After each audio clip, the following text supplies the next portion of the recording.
Hi, I'm Shirley from Wigs Warehouse, and I'm going to show you how to remove shine from a wig.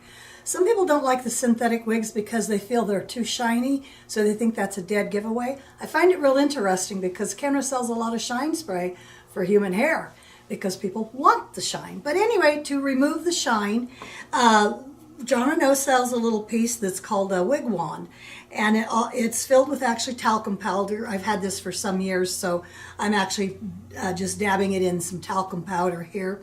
And you just kind of bat at the wig.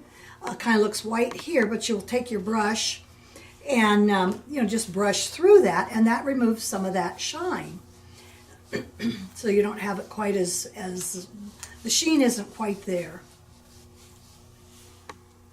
You can see that or not. It's shiny on this side. That should be a little bit duller.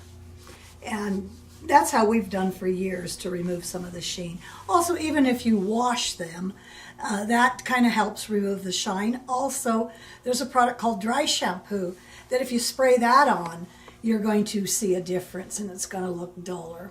So that's how you remove the shine. Thank you for watching. Hope you enjoyed it.